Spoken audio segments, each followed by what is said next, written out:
Hopefully everybody can hear us. Not like last week. Welcome to Beyond the Shadows podcast, hosted by Haunted Souls Paranormal. I'm Dan. I'm Mo. This is April 9th, episode 12 of season 2. Yeah. 12 already. 12 already in. Yeah. That's crazy. Got a lot more still come. Yeah. Might have to take a summer break. Nah. No, because everyone wants to. Well, we're going to have some funny stories this year. I know. So everybody can hear us this week. We're not, no one's saying, hey, we can't hear you. Yeah, I think so. Because usually they would already by now be like, sound? Question mark? Sound question mark, yeah. Weather in St. Louis, it was warm. It was warm. It was warm. Yeah. Window open weather. So storming. Was it storming? Yeah. When? This whole past week. Oh. There was the hail and the. Well, that was this weekend. That wasn't today. Oh no.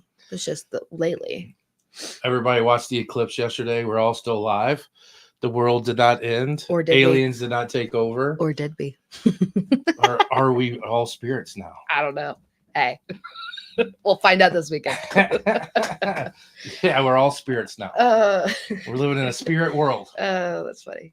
Yeah, so you watched the eclipse last. Yes. You went to Nicole's house. I went to Nicole's house. To her coven, which I say is cult. I'm part of a cult. Okay. Yeah, they start making you pay money and doing things and sacrifices, then we had to talk. They're like, hey, we want you to believe this. I let you get so far as then you can have dances around open flames. We did have a bonfire. Oh, Jesus. See? And I'm like, yeah, no cults. We did have a bonfire. But you went and saw the eclipse. I watched it on TV. Yeah. The neighbors across the street, the old couple across the street, were sitting on their lawn chairs watching it. Oh. They had their glasses on and they were sitting there. That's so cute. And stuff, but it was different. We didn't have a total eclipse, so it didn't get really dark here. No. But it was a weird, eerie darkness. Like the shadows were really weird because everything had shadows right there. Yeah, so it was really kind of eerie outside. It was like apocalypse. Like that's what it gave me off. Like I'm like, okay, are we in the apocalypse? And the weird thing is everything went silent. Like the whole world just like stopped because it was really silent. Even the animals and everything where Nicole was living, because she lives right there in Webster. Yeah. So like constantly traffic and you could hear it. And then like right as it was happening, everyone of course probably stopped and got out of the car to see it. But everything stopped. You heard no cars. Only thing it heard was a bird, squawk like a couple of times. Yeah. But it was weird. It was just weird. And they said traffic was horrible on 55 because everybody was trying to get to Cape Girardeau. Today, it was awful. I guess everyone that came here and stayed here was leaving today. Oh my gosh. I was like, it was 9:30. I'm like, is anybody working today? Everyone got called off yesterday. I sat in the living room and watched it on TV and then like walked outside and kind of looked at the sun. I was trying to get, you did what everyone tells you not to do. Yeah, why not?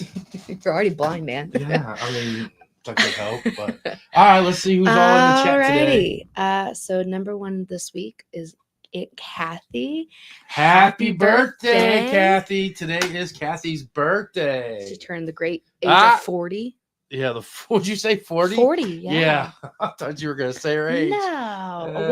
A woman never tells a woman's age. Yeah, today is Kathy's birthday. It's actually really her birthday today. So yes, happy birthday. Happy birthday, Kathy. Brandon said, what's up, Brandon? Hey y'all. Hey. Susan said hi everybody. Susan. Jeannie said howdy. Jeannie? Hello. Jessie said hey everyone. Jessie would text me. She's like, I'm on my way home. Trying to get there so I can watch. Susan said, who's all going this weekend to ISS? Yeah, we'll get into that a little bit later. That's where we're going this weekend, as well as Fowler Theater and Trinity and Benton County Jail. Or Benton Jail. Jess ain't going. She can't make it this weekend. Oh man. Jeannie said you are stuck with me. Yeah. Susan's stuck with you, Jeannie. Kenny Brown said, what up, y'all? What up, Kenny Brown? What up?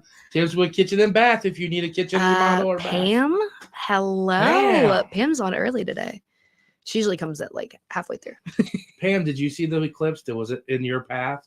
I know you're in. I don't think it went up that far. Yeah, it went through. Yeah, no, because New York got 100% coverage. how was the coverage in your area? She's from Pennsylvania. Just said happy birthday, Kathy. Kathy. Yes. But yeah, so that's kind of catching up with us for the past week. Yep.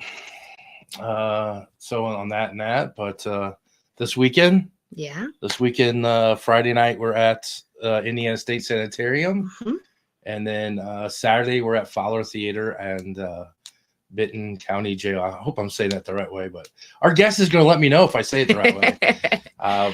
So with that, we will. Is there anybody else that said anything? Pam said yes, I did. It was good. Okay. That's it. Love knots. Hello, itchy nose, Dan. Apparently, you're itching your nose. I was itching my nose. Alrighty. With that, we will go ahead and bring him on. Yes. If you can. Hello? Yeah, one job. I know. First day on the job. Hello. Hello. How are you guys? All right. Do you want to introduce yourself and kind of what you do there? Or? So my name is I'm Dwight Snethen. I am with the Prairie Preservation Guild, which is the nonprofit board that owns the Fowler Theater.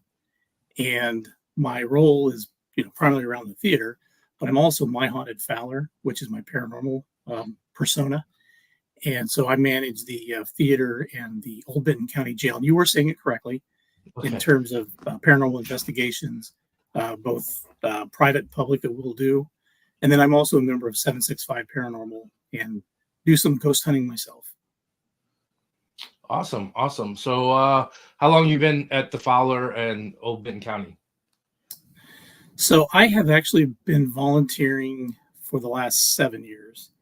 And that was about time. Well, that's when I joined the board. And that's about the time we started doing public investigations or hosting them basically for the public to come in of just the theater. We did that for probably about a year or so. And then I reached out to the commissioners and the sheriff's department to let us do the same thing over at the Old Benton County Jail. So the jail is not active in terms of it's not used as a jail. Basically just sits there. So I thought we could put it to good use. And it had a history of paranormal already. So we incorporated that into what we do. And so those are the two main locations that we manage from that perspective. We have a couple other haunted locations. They're a little shy about letting people go in too much. Some people are about it. We found that, or some people don't even want to say their place is haunted. They're like, oh, no, we're not haunted. I'm like, it says it in Google. You guys are, We had a store across the road from the theater, and we had lots of reports of it being haunted, and they were trying to sell the place. They're like, no, we don't want you to tell anybody what we're trying to sell it. Hey, that could work in your favor, though. Hey, right. A lot of people in the paranormal world are like, you have a building that's haunted? I'll buy it. We're always looking for a building. It's a whole new market. Yeah. So how long? So you've only been investigating since you've joined as volunteered, or did you guys investigate before? I really am I'm a relative newbie in terms of actually investigations. I've always been interested in the paranormal and cryptozoology ever since I was a little kid, but nothing really ever happened to me. And when we moved to Fowler, the house where we live in today, we started having activity as soon as we started renovating. And the only experience I had with the theater was taking my own kids up there to watch movies. So my experiences started here, and they were just personal. My wife, my kids, we all experienced weird stuff. And then when I started volunteering at the theater, I just happened to be there one night when something weird happened that I couldn't explain.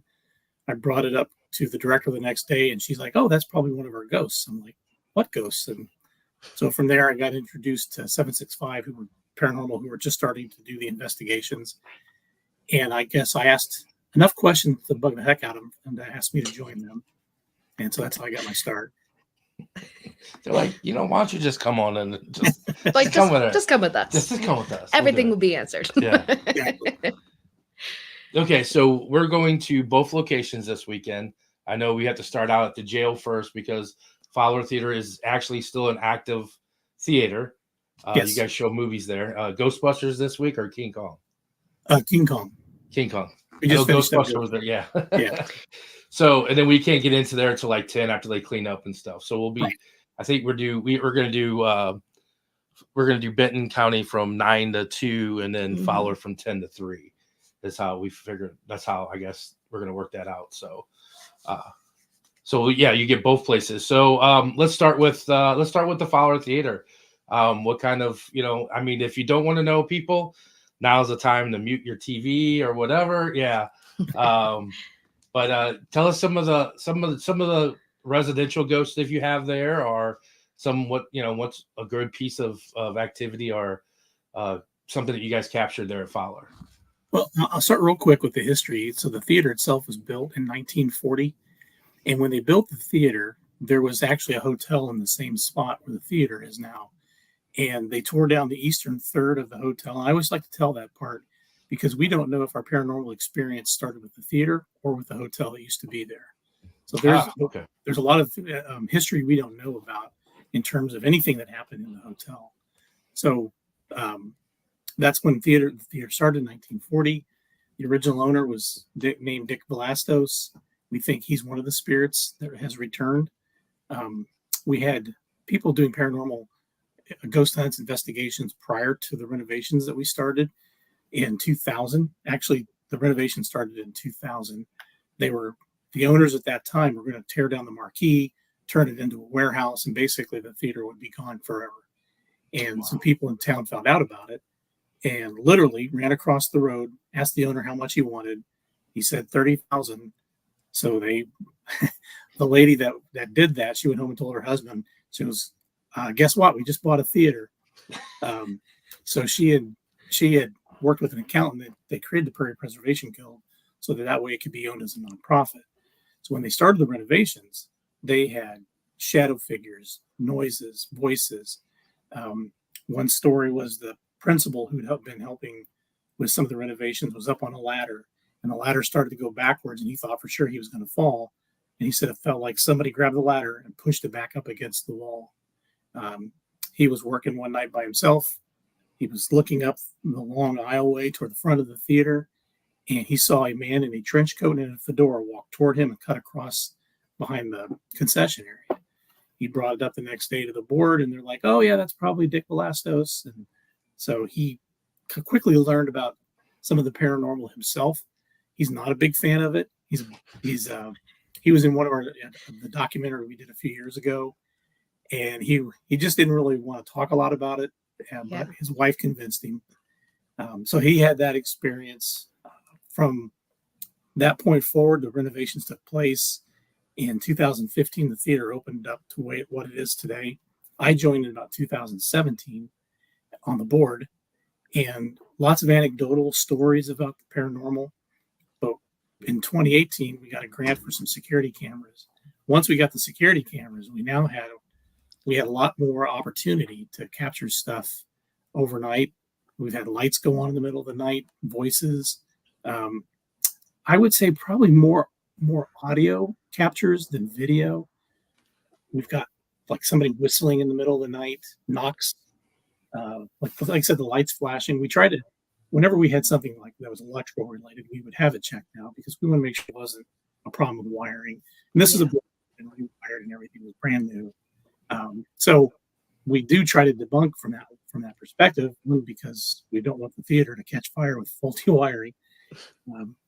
And then some of the things that I've personally experienced, the men's water faucet has come on by itself. When we did the documentary, I met the director there that night. We walked into the theater. Nobody had been in there, just he and I just walked in. He's standing outside of the men's restroom. The door's propped open. He's telling me about the week's prior investigation and how, as somebody pushed the door open, the water was on. And before he could finish telling his story, I look up and water's coming out of the faucet, and the faucet was not on when we got there. So we did the documentary preview. We wrapped everything up. He's gone. Everything's locked up. I'm in the projection booth, and I hear a voice. Well, at first I thought I heard the movie playing. And I knew there was no movie playing, but it sounded like there's a movie and people in the auditorium. Mm-hmm. So I called out thinking maybe somebody just walked into the building, and the security cameras were there and they captured me calling out hello. And so nothing, I can't find anything or anyone. I go home, I check the security camera, and in the office downstairs from where I was, you hear on the security camera, a woman's voice just says, "Someone's here." And it clear as a bell. And there was no person there. I went back, I actually drove back, checked the answering machine to make sure like somebody didn't call and say, "Is someone there?" Or is no one, Yeah. message. And it was two guys, and there were two messages, and both were guys, and neither of them said anything like that. So that to me is the one thing that I've had I like the most, because that was like my first real capture of something that I could hang my hat on and say, I'm not. It was a very feminine voice. It wasn't me.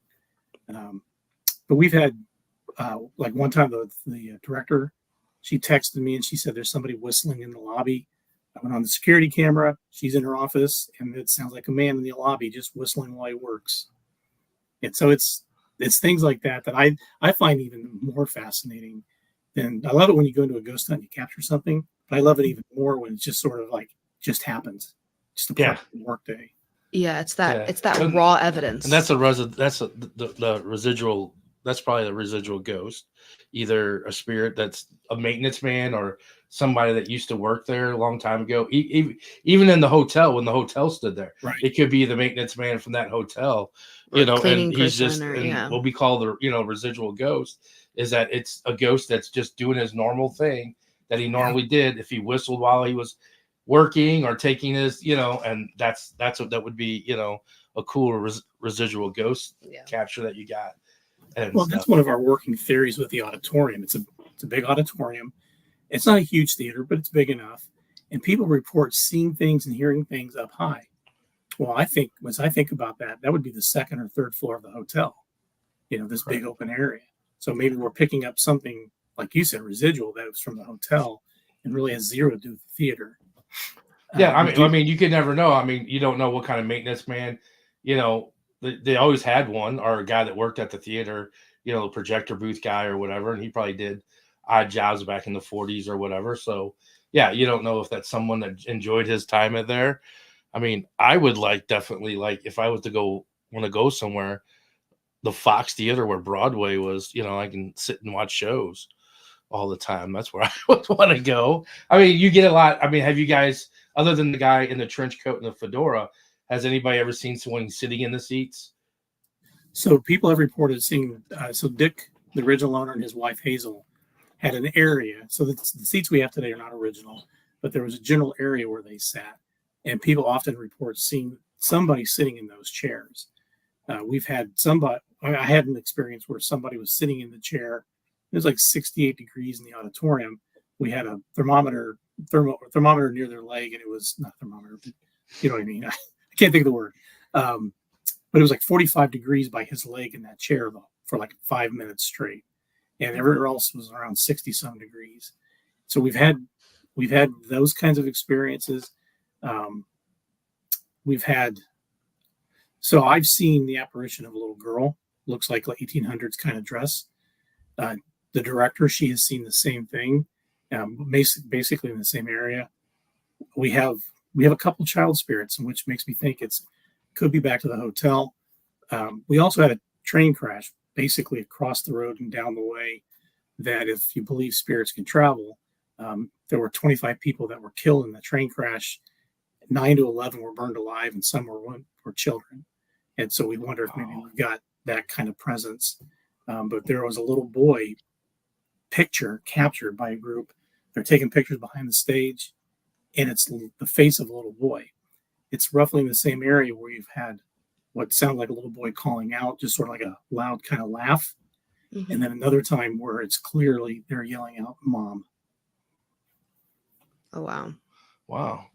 I mean, it could be, and it kind of goes back to the theory that we have of everyone's like, a theater, why is it haunted? No one's died, but you got to think a theater brings joy. Watching movies and that energy of people going in and, laughing you're and having a laughing, good time. even you getting know. scared of scary movies. Like you have that reaction, that pheromone going off, that spirits are attracted, and they come because they can get energy from there. Yeah, so the little kids could be, like you said, from that train wreck. Yeah. How long ago was the train wreck? Like back from the theater time or the hotel time? That's Or you a said great 1800. Yeah, that's a great question, because actually it ties into another thing that we think may be related. So the train crash occurred in 1907. So in 1907, it was a hotel, and it was January. And my thought is, if you have a train crash or someone's injured, something that massive, and you don't have a hospital nearby, what better than a hotel to put people to recover or potentially pass Right. away? So that's Yeah. what I'm wondering, is if that was used in some capacity as a makeshift hospital even.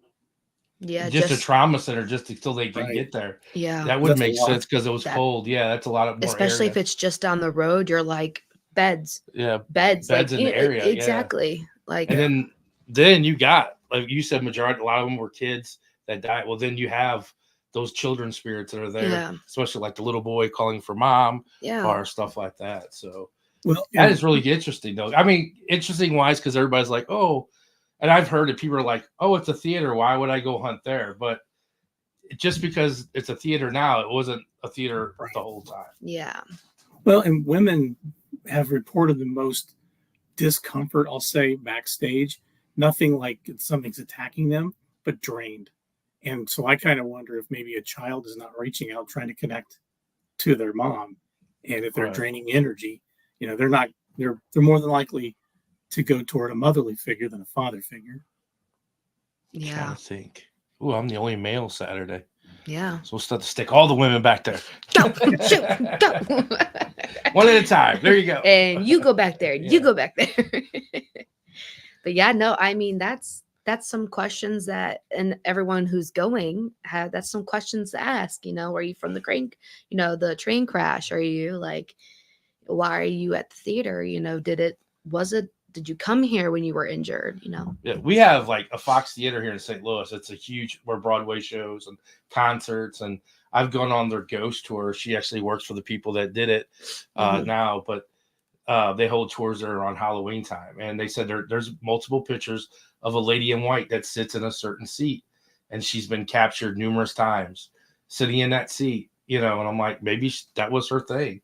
Theater was what brought her joy. So she went back to where what brought her the most joy.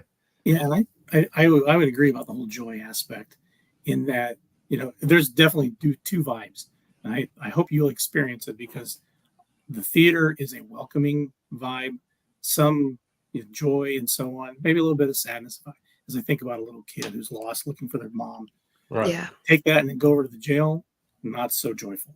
Nobody goes to jail because they want to. Yeah. yeah, That's always been my kind of sense, is like the two kind of they're opposites of each other. We did have a death related to the theater. Manager that was there and killed himself in 1968. The news story says that he was found at home. He'd actually tried to kill himself a year prior to that, and we don't know how he did that, how his first attempt was. But the urban legend for so long was that somebody had hung themselves in the theater. So we're just wondering if maybe that was his first attempt. But the weird thing is, we have a copy of the death certificate, and where it says location of death, there are 3 question marks. And so, of course, the conspiracy theorist in me is like, well, did he really find him at the house, or it was in the 60s, so they could fake whatever they wanted to? And yeah, all I can tell you is for sure that he killed himself in 1968.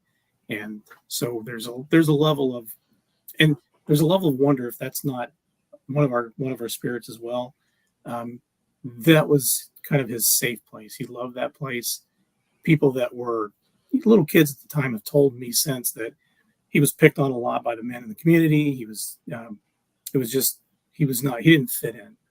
And so that place was that was his safe place. yeah.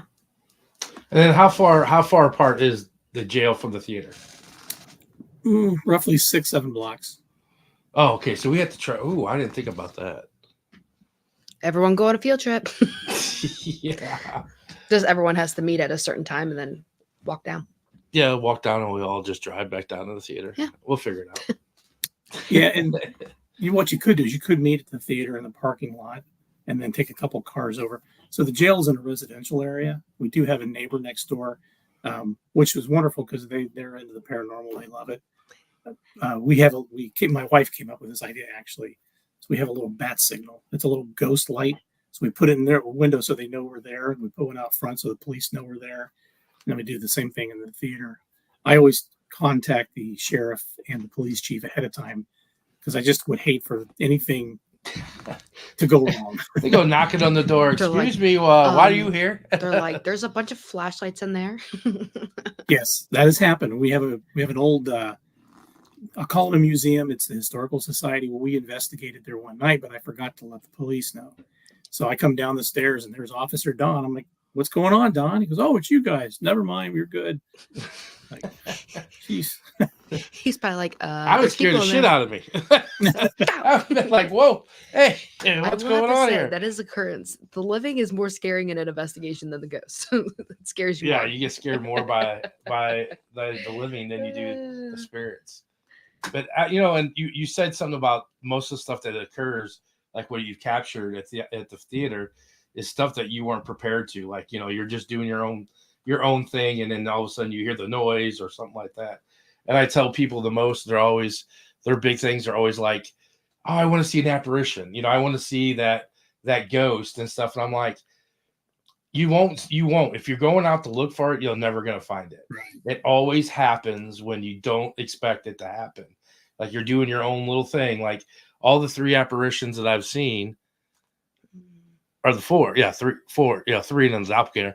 The 3 that I've seen, I wasn't planning it. I just looked and it was standing there, or we came down the steps and it was standing at the bottom of the steps.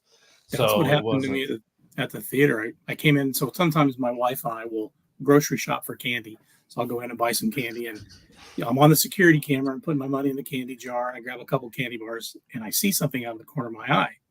I go around the corner, and standing there for that brief moment is this 1880s little girl, brown hair, bob haircut. And I'm like, you hear me on the camera drop the F-bomb, and I'm not terrified. I'm just startled. I go get the candy. I run into the menu board. It was one of those, like, I wasn't expecting to see Laura Ingalls standing around the corner from Little House on the Prairie. Yeah, and people sometimes it's like, it's not like you said, it wasn't scary or terrifying, but you're just like startled, like you're not expecting. The theater's not open, it's empty. You go in to get candy, and you're gonna come out, and next thing you know, you're like, oh, what's that noise? And then there's a little girl dressed up like even worse, even that old, I'm saying, that Laura Ingalls type outfit and stuff. You're like, that's really out of pocket, like seeing that. See, that's what I would put back to like the hotel time period. Yeah. Yeah. All right. Yeah. Go ahead. No, that would be the train crash or that hotel type area back then in We've had some group experiences too. So we had a board meeting one night, and it was coming up on Christmas, and we had this little debate whether Die Hard was a Christmas movie or not. So all of a sudden, we all agree that Die Hard's a Christmas movie. The side lights light up green and the spotlights come on. And you have to have a remote control to do that. So one of the board members, she gets up and you see it all on the security camera.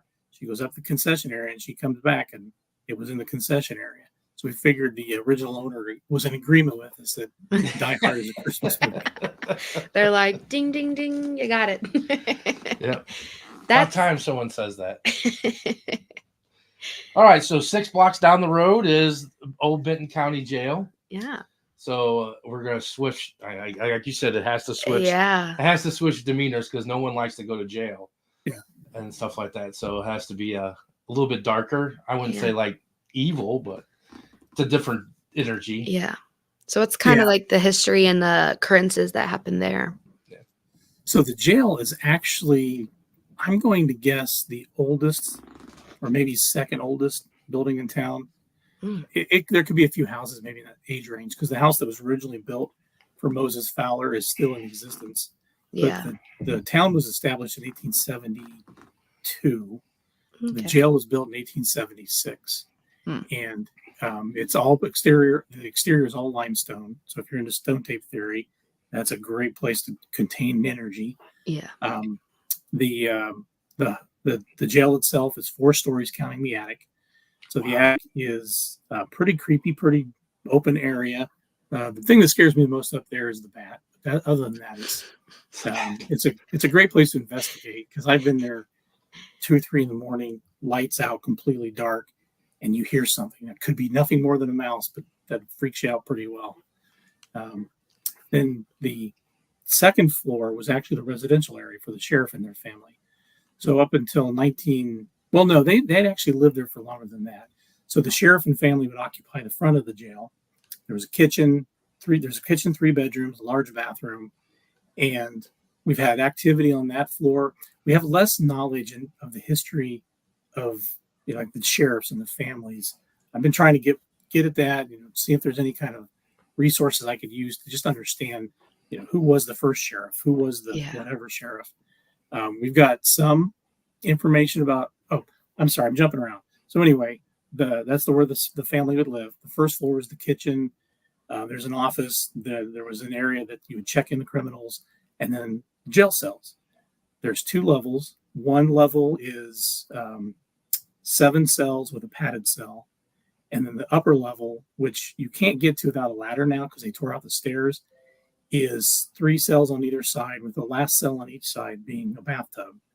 And single toilet for the whole floor, single bathtub. And then you go down to the basement / dungeon. The basement has a historical area where there's like old books from the 1800s, ledgers and so on. And then you go into the back part we call the dungeon. And the dungeon is 8, I'll call them cells. There's no doors on them, but we do know, and we have found, Justin, so I won't be there Saturday, but Justin, who's my partner in all of this, he's all with the board, and he started 765 Paranormal. He and his wife, well, maybe not he and his wife, but she was on the team. That we can identify the holes in the wall where they actually had loops, and they would chain prisoners up down in the basement. And a sheriff in 1964, he was a former sheriff then, was quoted that they would chain them up down in the dungeon until they would confess or go crazy. And when you see that dungeon, you'll see why they would go crazy down there. Well, why am I looking for you? You're not even going to be there.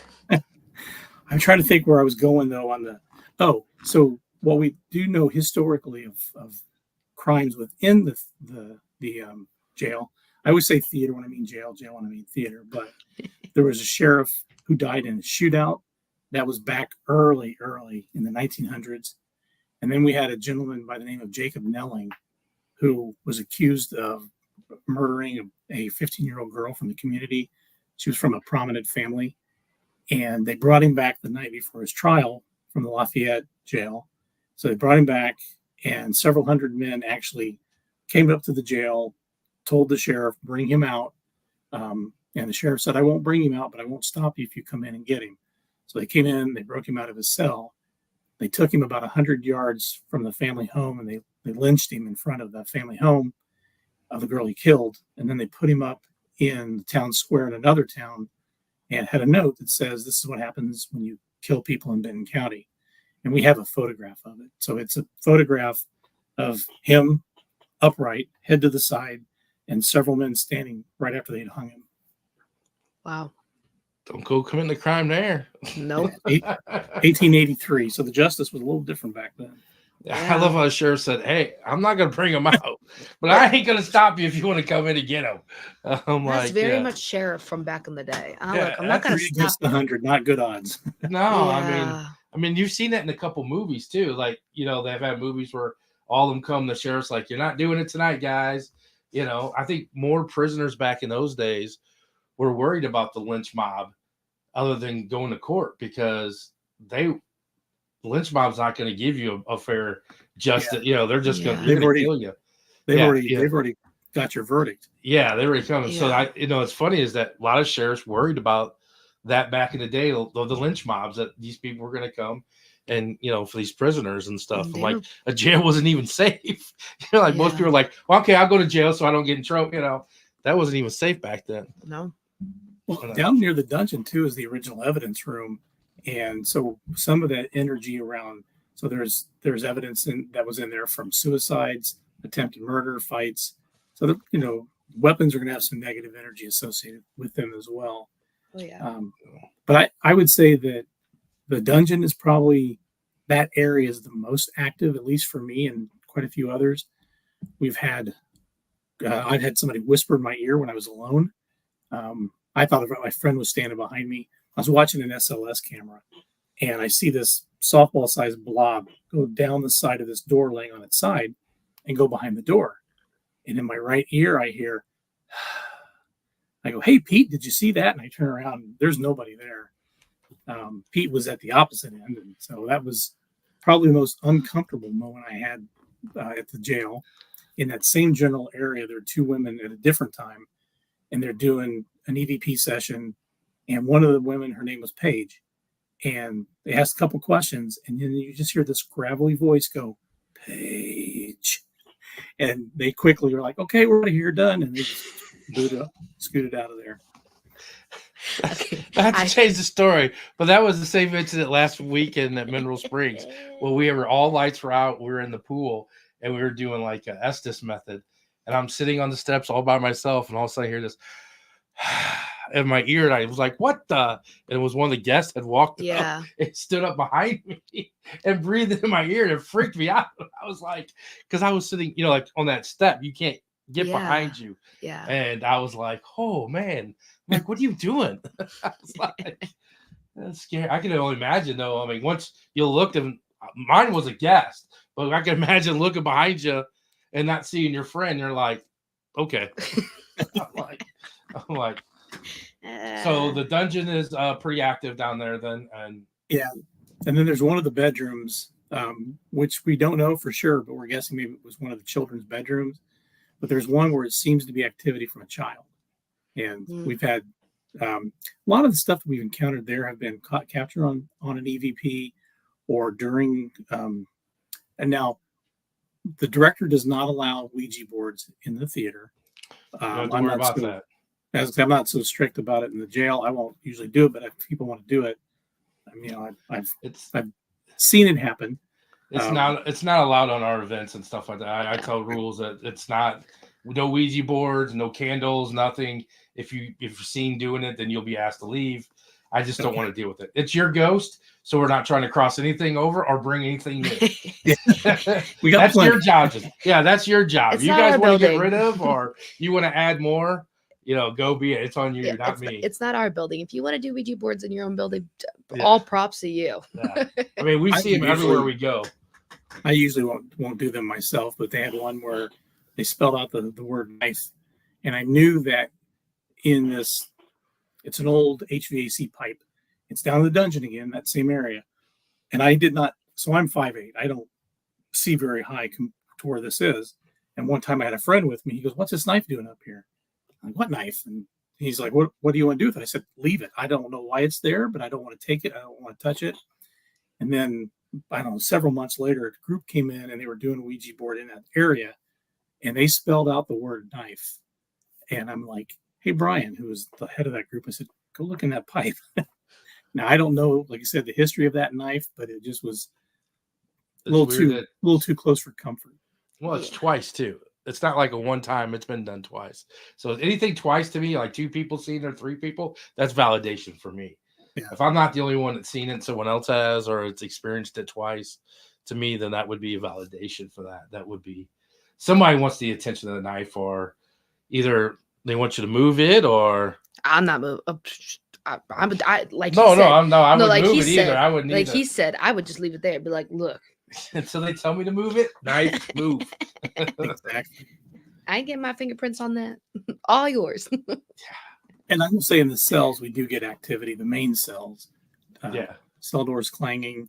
The cell where Jacob was housed, we have the activity in that area, but it's like the third cell down from where he was, is probably the most active. And we have no idea why. We've had, somebody will bring in a REM pod or some cat balls or EVPs, or they'll see shadows. They'll hear something. We had one lady literally ran out, knocked over someone else's camera because she heard this growl. And we caught like just a short snippet of it. And We have no idea what would be in that particular cell, but it seems to have a lot of activity around it, and I have no clue why. Wow. I don't do growling in jails.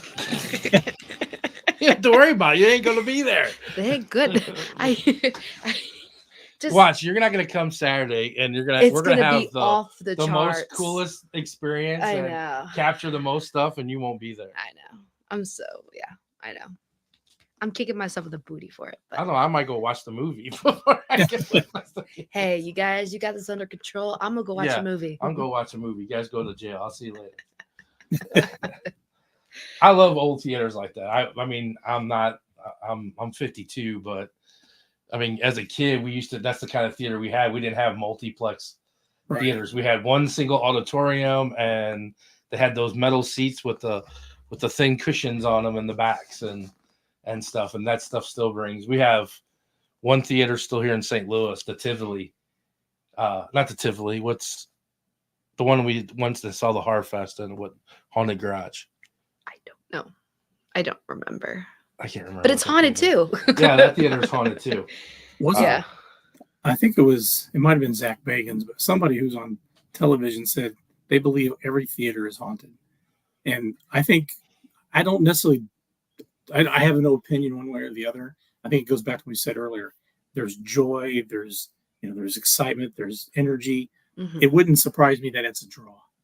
Oh yeah, no. Oh yeah. Especially because like City of St. Louis, it's like a landmine of haunted locations. So like a theater right in the city. I mean, you're like, hey, I need some energy. You want to draw to the most energy, and what it is it's a theater. You're laughing, you're crying, you're just filled with emotions in a theater.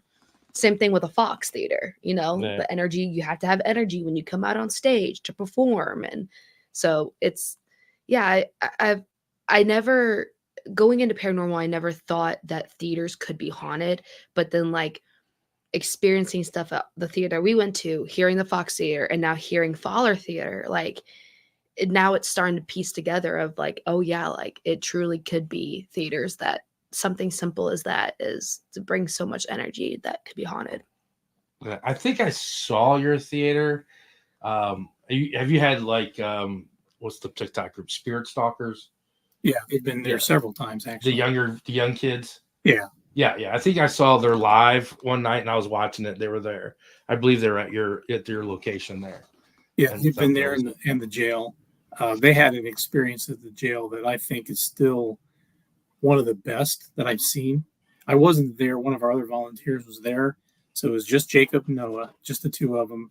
And they're both in Jacob Nelling's cell. And I think I know you can see Noah, but I can't remember if you can see Jake or not. But sorry, my son is playing Xbox and he just yelled out. It scared me. All good. But there's this loud, like smashing, banging, metallic sound. And Noah is screaming. He's the younger brother. He's just screaming. And they go out and they find Samantha, and she's the only other one there. She wasn't like in that space. So it's not like one of them could have went to this other side where the padded cell is. Oh, well, we later recreated it. We believe it was the slamming of the padded cell door. And it's a big, heavy, bulky door. And there was nobody else there but the two of them. And that thing got slammed. Because when we recreated it another time, you're like, that's the sound. Oh, okay. And, yeah. So they have a lot of energy. I will say they have a lot more than I do. I'm 57, so I'm not much older than you, but I'm like, I don't have the energy to run and get that excited. I'm kind of like, ghost. Yeah. I'm like, let me debunk it for a little bit. Okay, it's paranormal. If I can't debunk it, then that's our thing. Is we're very much debunking everything first before we say it's paranormal. Yeah, we'll recreate and try to do as much as we can. Yeah, and then be like, okay, well, I mean, we could figure it out, so I guess it's paranormal. Yeah, I mean, unless you see a full body apparition standing in front of you, we know that's pretty much. Oh, yeah. I got called out one night, and it was from sheer exuberance. I'm looking at my photographs and I see like the best capture ever. It's a headless apparition at the top of the theater aisle. I'm like, oh my God, I posted on Instagram. This is so cool. and somebody says, it looks like somebody in a big bulky coat. I'm like, oh shit, there was a woman in a big bulky coat. So I go back to the camera in the office, and right before I took the picture, she comes waddling down the stairs, goes right past. It's like the Michelin Man kind of coat, and she's about probably 5'2", 130 pounds, and this coat's probably 80 pounds on. I'm like, yeah, but like, I would rather have the truth than go and perpetuate something that's not Right. real. I mean, there's some people who just went with that, like, oh no, I saw this is this is there a was no headless- lady there. Yeah, there was no lady, or But no, I got my integrity. I got to keep that at least. oh yeah, that is that and that's the thing about paranormal groups and paranormal is, and that's what we say, to everybody we do is like, that's our word, and whether we're fake or real, that's our integrity. That's our if someone finds out that you're faking stuff just to get people to like you or anything like that, no one can ever trust you. no one could ever trust you when you do get something good. That's always going to be in the back of the head, somebody's head. Yeah. So we're always really, about. I've tried my hand at production quality stuff. I'm not good at it. So most of the stuff that I've uploaded is just captured as is. I might increase the volume so you can hear something that's hard to hear. Yeah. But for the most part, it's just an upload. It's unsexy. It's just like, here it is. It's raw though. It's the truth. There's no one can say that you're doctoring those cameras. Yeah. Right. Where you can, once you start clearing it up or doing whatever and editing, then you have that question of, well, that could be an editing trick or something like that. Right. I like that. Those are the ones that I like.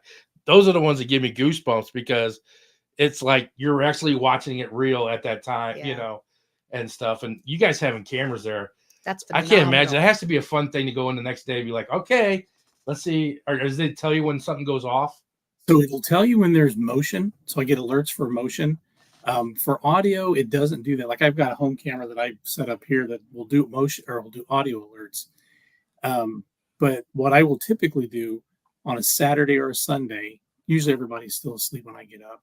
So I'll just pick one of the cameras and I will pick either somewhere between midnight and 3, and I'll watch TV or something, but I'll put my headphones on or I'll read something and I just listen to see if I pick up anything. And sometimes it's an hour of nothing.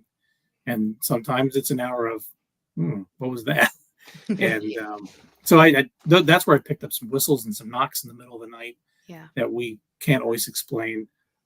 One time I picked up what sounded like somebody saying my name, and it was just from me picking points in time. And that's the hard part, is that there could be all kinds of stuff happening. We just, we picked the wrong day that day. Yeah. Right. That's as bad. That's you doing that as bad as us watching hours of film when we set up a camera and a cat ball, and to see if that cat ball goes off in the building, and you're just literally watching that camera for hours. It's like, please just go off one time. I'm just like, one time. Yeah. Just go off. And people are like, hey, did you get that, that video of that cat ball? And we're like, yeah, we're going through it. Yeah. And then people are like, well, you didn't post them. I'm like, I'm not going to post nothing if there was nothing. Yeah. There ain't no sense of you sitting there for 6 hours watching the cat ball.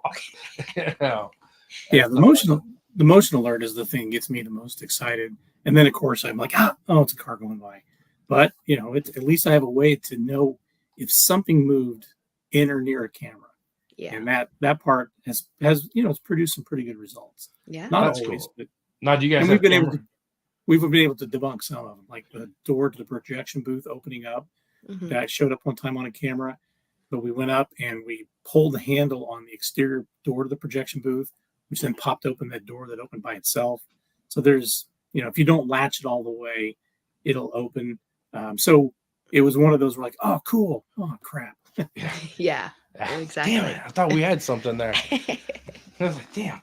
Do you guys have cameras in the jail? We do not. So once in a while, I'll take like a couple of cameras I have. I'll set them up someplace and run them overnight or a few days, but nothing permanent. Nothing permanent. Okay. That's it. Want to answer? Anybody ask questions? Yeah, I'll kind of go through the chat real quick. Let's see. Philly said, "Sup, fam? Hello, what's up, Philly? What's up? We got Pennsylvania and the West Coast. We're all in the middle tonight." Pam said, "I looked through it a couple times too." Chuck said, "Hello, What's up, Chuck? hello." Mudcat. Pam said, I'm having trouble keeping connected to you guys. Is anybody else having that trouble? I'm seeing the Wi-Fi at our end is okay, but I don't know. Huh. Let's see. Jesse said, makes me want to go relive what happened there. Oh yeah. With the train wreck? I don't know about that. I don't think that. I think she was talking. I don't know. But the 1800s or early 19s, yeah, that'd be kind of cool. She said, "Ooh, the padded cell." Yeah, I think that'd be the first time that we've ever gone to a jail with a padded cell. Yeah, they don't have one at Missouri State Pen. Yeah, that'd be interesting. And Kathy said High Point Theater. Yep. Oh, High Point. That's it. High Point Theater. Yeah. High Point. Thank you.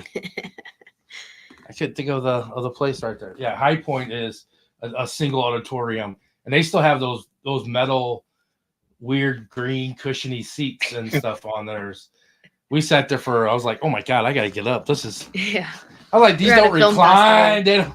We were at a film festival. Yeah. Like, I was so spoiled with all the new seats that, basically almost can lay down and watch a movie in. We have seats from the 2000s and lots of leg room. There you go. There you go. I'm gonna have to buy popcorn just to have it for later. Oh my goodness gracious! That's my downfall. Movie theater popcorn. Oh my God. That's the best thing. That would get me in trouble. Dwight, that you stealing candy? You're like, not stealing, but you going to get candy? I'd be going and making popcorn. I'd be like, I gotta have movie theater popcorn. What did I just do? I think that just pops up. Oh, okay. Get rid of it. Yeah. Uh-oh. There you go. There we go. A window just popped up. I didn't know where it came from. Next time, don't click on it. And then Carrie said, hi, guys, better late than never. Hello. Welcome. Yeah, so I would be I'd be sneaking away making popcorn. Yeah, you would. You could, yeah. I would. I mean, someone's got the. Or I would just take bags home every night. Be stop by and be like, just put me a bag out there. I'll get it. I'll come by and get it. Yeah. I'd live on popcorn. We'll do that once in a while for the local police department. If they come by, we'll give them a late night snack. There you go. Got to keep the cops on your good side. There you go. So was he like? I know I went to ask you. Did they have a key to the theater, or was he standing outside when you came down at the door? For which? When you said when the police officer came the one night and you came down the steps. This was actually at the Historical Society. I was upstairs. There were a few people downstairs, and they were guests, I guess. That's right. They were part of the Historic Society board, but they weren't like the director. If the director had been down there, she just would have taken care of everything. But I come walking around, he's just standing there and he's looking up the stairs, and I know him. I'm like, hey, Don, what's up? Goes, well, somebody across the street said they saw flashlights over here and didn't think that was right. I forgot to call you guys. I love how they got bat signals on the little ghosted glove. Like, hey, there's people here investigating. So how's everybody in the whole town? I haven't been there, so I'm guessing it's not a big town. It's about 2,200 people, so it's not very big. Right. Yeah. So how does everybody feel about the theater being haunted, or do they think? We really don't get any backlash. People really actually enjoy it. We do a paranormal convention. We're doing another one this year, September 21st, and it's not huge yet. We had a great first year, and then COVID hit, and we're still trying to recover from that. But we'll get anywhere from 12 to 20 vendors. We don't charge for them to set up. They just set up outside. Yeah. And then we'll do walking tours. And we typically try to partner with the town events folk to do like a sidewalk sale. And then that way our vendors are out when their vendors are out. We just happen to be there all day. And then we do an overnight investigation. Nice. And we've only had one person, and she didn't get weird. She just sent her daughter down to see what it was all about. And they're a little bit more religious. But most people, they like to tell their stories. They're like, yeah, we always kind of wondered, this thing happened to me. And, we never told anybody. But now that you guys are doing this stuff, I thought I'd tell you. And we get a lot of that kind of stuff, which is cool. That's always really great. Yeah, I was in the bathroom at the theater and the water came on and there was nobody there. But I ain't going to tell nobody because I'm going to look really weird. We've had several instances where the toilets flushed while somebody was in there. They're not automatics. No. Yeah. No, it's a handle flush. Yeah. Well, that's really good though that the community is and the town's pretty like Flush, and you're the only one there. Like, you need any toilet paper? well, not anymore. They're flushed. Yeah, I don't know. You don't know. But yeah, no, that's really good that the community is behind and supports the paranormal and everything. As we've been to a couple towns where that doesn't happen, and it really bums out or it doesn't give as many opportunities for the town. So I think the paranormal, like you said, like the conventions and everything like that, it gets a really way for a town to like come together. Yeah, because then everybody gets, it brings more business to the area too, and so it does help the town. And we've had attention drawn to us. We've been on the local TV station a couple of times. We actually made it to Inside Edition one year. Nice. And it's kind of cool, I think, from that aspect, because we're not, no one's worried that we're in there sacrificing goats and worshiping the devil. Yeah. And we have a good relationship with just a lot of people. So our director will tell. So every Saturday in the summer, we have some families from the Jehovah's Witness, and they'll set up on the corner near our parking lot, but they don't, they're just kind of there handing out stuff if anybody's interested. And she'll tell them, hey, you might not want to come this weekend. Like, she won't tell them necessarily why, but they're like, okay, thanks, because it's the paranormal convention and you guys might not care much for what we're doing here. That would be awkward. No. We did one of the cool things we did, though. We haven't done it since we opened back up to normal movies, but we'll get creative once in a while. We did a movie in Mayhem. So that was like, come see a movie and then go do a ghost hunt. And we've done it. We've paired it with like The Nun, The Conjuring, and then you go in and do the investigation. So some things like that are kind of fun. And that would be kind of cool. That would be really cool. I like that idea. That is pretty cool. You get to go see a movie. You're scared, and then you go into a dark place. Like, okay, we're going to show Blair Witch or, like Paranormal Activity. We're going to show Paranormal Activity, and then you're going to go on this paranormal ghost hunt, and you're going to get in the dark. We're going to scare you twice. You're going to get that and scared. That's cool. I like that. I would. We love doing conventions, and we sell a lot of stuff because we do a lot of festivals and stuff. Along with our event thing that we do all kinds of stuff, and and I was like, you said convention, I was like, okay, what's the date? And then he said September 21st. Yeah, that's our big Missouri State Penitentiary night. That's like our biggest event for the year, and I was like, oh man, I was like, hey, we did it last year on the anniversary of the death of the manager who killed himself for the theater, and we didn't realize it until that day that it was also the same day that Lafayette, which is about 30 miles east of us, did Feast of the Hunter's Moon, which brings in tens of thousands of people from around everywhere. Like, yeah, no one's going to come here today. You're like, well, maybe not this day again, but you got to figure out what weekends everybody else is doing stuff. Well, that's like here. It's like here in St. Louis. Yeah, I hear in St. Louis, there's coming October we have Witches Night Out. And it's in Kimswick. Shout out to Kenny Brown that's on here, if he's still there. They shut the whole town down, and it's like thousands of women come there to shop and dress up like witches, and you can't compete. Nothing else in that weekend is going on or anything. Or their apple butter festival they have 2 weeks later. It brings in tons of people. Yeah, that's a challenge, is trying to coordinate with all the stuff that's going on. Like, we're close to Purdue University, so we try to stay away from home football game days, the Feast of the Hunter's Moon, the Apple Blossom Festival in one of these towns, and it's like, you just can't find the right day. So some days we just pick the day, and we're sticking with it. That we're stuck with it. Yep. Hopefully, no one else is having an event. Yeah. So being into the paranormal, this is a question that we always ask everybody. What is your bucket list of a place that you would love to, if all costs, if it was free, everything, travel, stay? What is one place that you would like to investigate in the United States? And then what is a place also cost everything? Everything's free outside of the United States. Mm-hmm. Well, I've always wanted to go to the Stanley Hotel. I think that probably a lot of people are in that same boat. Yeah. I wanted to go to the Randolph County Asylum for the longest time, and I finally got to go last fall. So that was a cool I'll call it a bucket list. Indiana's got quite a few. Indiana, Ohio, the Midwest has a lot of places that are like Missouri State's Penitentiary. I mean, there's a lot of places that seem to really thrive in the Midwest. But I would say the Stanley Hotel, outside of this is probably what everybody else says, but Dracula's Castle. Well, we get some of those. Yeah. Yeah, that would be kind of cool. I like that one too. Yeah. A lot of people say the catacombs are in England. Yeah, the castles and stuff like that. But yeah, Dracula's Castle would probably be. Yeah, that'd be really cool. Yeah, I'd enjoy that. Or what's the Chernobyl? Oh yeah. Oh yeah.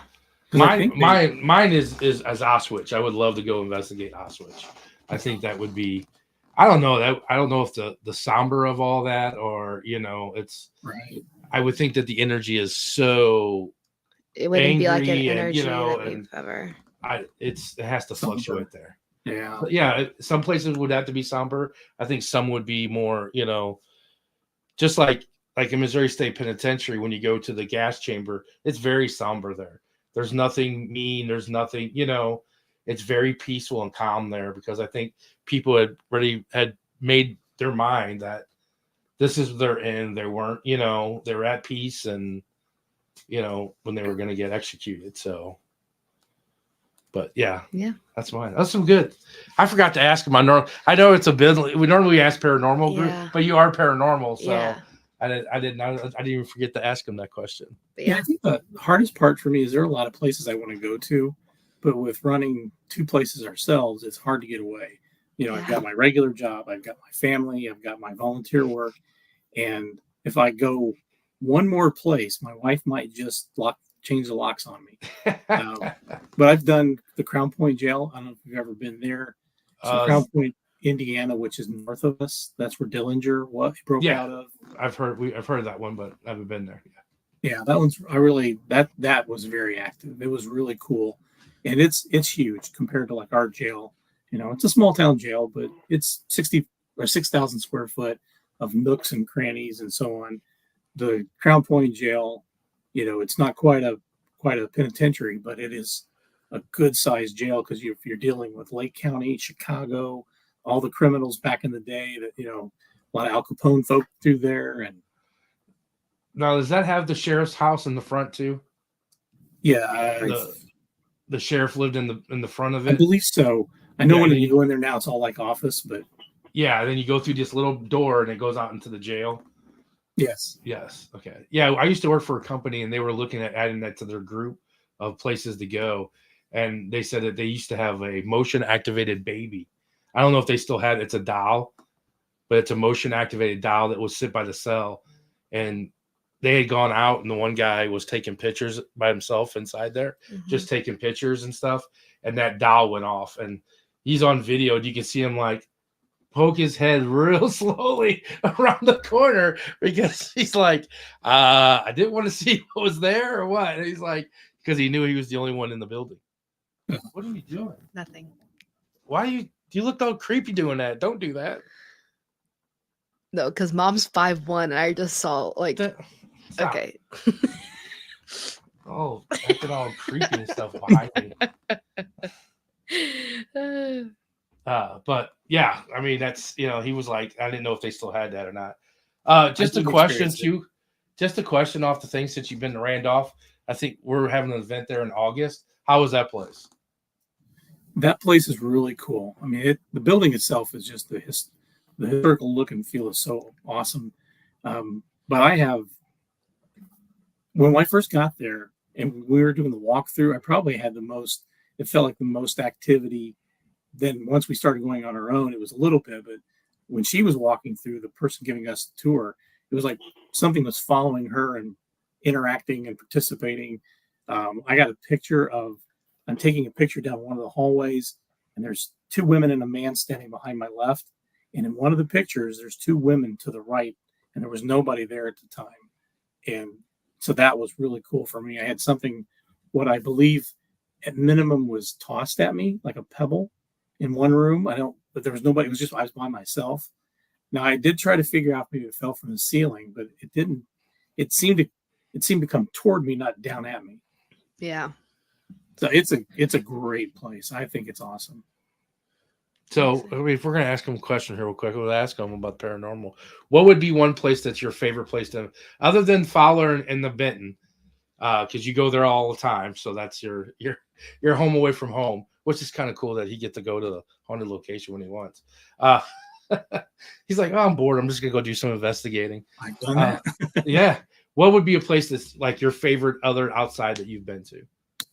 Unfortunately, though, I haven't been to many, so I'd have to say Randolph. Okay. Because I've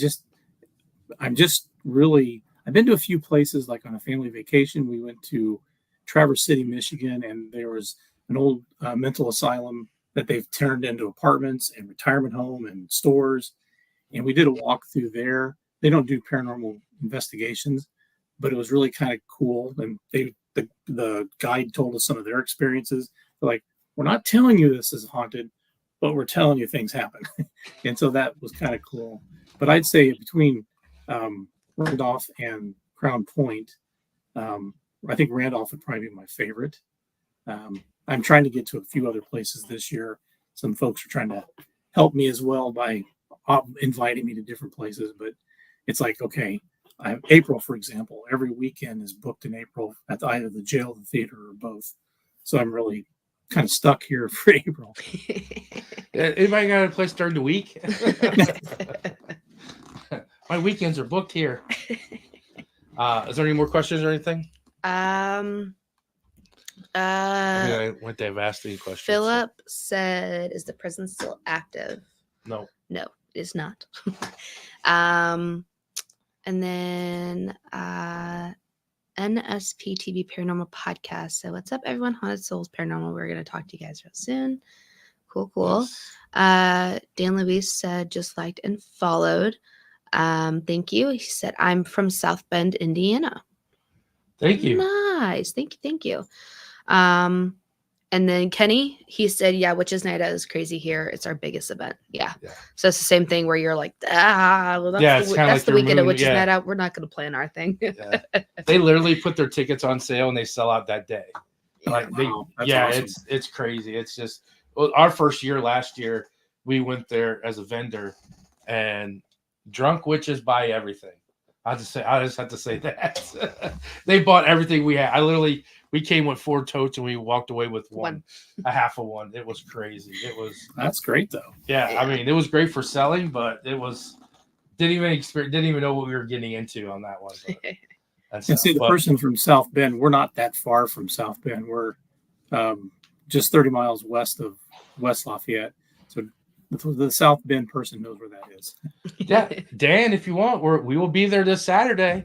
Yeah, you can come get a ticket, come hang out with us, investigate both places, and everything. But Dwight, we appreciate you coming on. Where can they find? Where can they find all the information? So in terms of if people want to investigate the jail or the theater or both, they can go to fowlertheater.com. And we own the domain spelling, whether it's the European English spelling or the Americanized spelling, so ER or RE on theater. So if you go to fowlertheater.com, you can find our paranormal information. And then on all social media, anything that we share is under My Haunted Fowler. We try to keep the theater business separate from the paranormal stuff, just because we're always promoting a movie, a concert, or whatever. And we try to keep those two kind of in their own little space. But if you go to Twitter, you go to TikTok, you go to YouTube, Instagram, My Haunted Fowler, we should be the only one out there. And then they can watch all the evidence you guys have captured in your documentary on Fowler, on YouTube. Or on YouTube. Sorry, on YouTube. We got over 1,000 videos. Some of the earlier videos are me learning, so I haven't gone back through in probably a long time, but I'm sure now if I go back, I'll go, oh, that's a bug. Oh, that's dust. Oh, really screwed that one up. Yeah. There's 1,000 of them out there. You're becoming a pro at it. See? Yeah, you got to go back. See, as a paranormal, you got to learn as you go. Yeah. I mean, you go look back at our season 1 of our podcast. We're like, we had no idea what we were doing. Yeah. And we still don't. We're slowly we finally got a decent microphone and, so we're slowly but surely getting there. It's taking a year. Yeah. And stuff. It takes time in the paranormal. So, yeah. Editing videos, So have not props to sat you either. for sitting there on a Yeah. every Sunday, just at least picking one. At least trying to find something. Props to Yes. you. Yeah. Well, if you're sitting on the porch drinking coffee, just listen with the birds with one ear and audio with the other. There you go. Yeah, everybody wants to go follow Theater. Yeah. Go check it out. The jail, we'll be there this Saturday. Mhm. I'm sorry that Dwight's not going to be there. We don't get to see Dwight. I'm going to try and make an appearance. I'm working the movie Friday and Saturday, and then I got something on Sunday. And again, Oh yeah. happy wife, happy life. I got to Oh, try. I There you understand go. that. Yeah. Yep, gotta I understand the that family. one. Yeah. But yeah, go there. Go see a movie. Drive up there to the Old Time Theater. Yeah. You know, to go see a nostalgic theater. That's been And around. I will tell you, this is my theater plug. We are one of the cheapest theaters you'll find. $6 adults, $4 kids for first run movies. A normal $10 bag of popcorn at any chain theater you get for $2. Wow. You save money to come to our theater. That's why I say it. There you go. There you go. Go Anybody see in this room? Godzilla this weekend? Yeah, go see Godzilla and King Or Kong. King Kong, yeah. Yeah. And everything. And then, hey, stay and chart. You guys are not very, I have to say, to investigate, you're very reasonable. You're very, you're not expensive and stuff like that. Like most places try to kill everybody. Yeah. See, that's what we didn't want to do because so all the money we make goes back into historic preservation. We don't, so we have no paid employees. Everybody's a volunteer.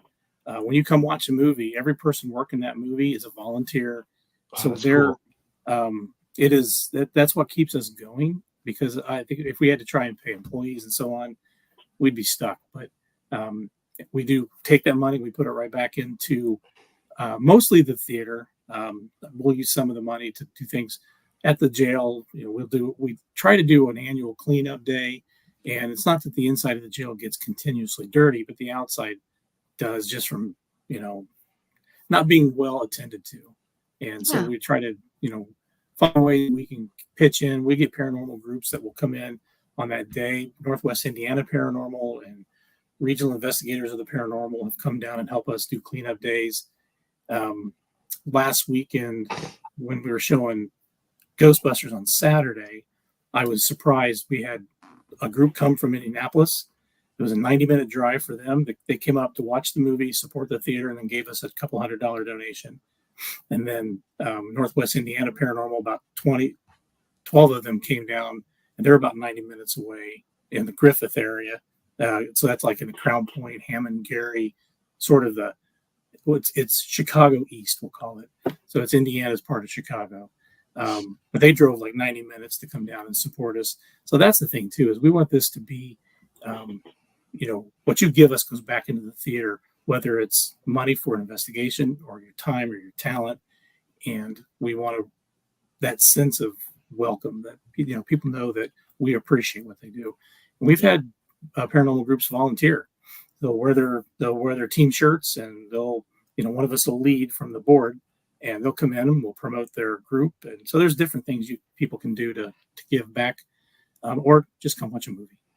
Hey, that's why we like to have you guys come on too, because, even though you're talking about the paranormal and stuff, we get to promote your movie theater, and, and you get to shout out and do all that stuff to promote. Yeah. And then that's our way of giving back to people. Like, some people don't even know about Fowler. Like I said, I would have never known if I wouldn't have caught it on TikTok.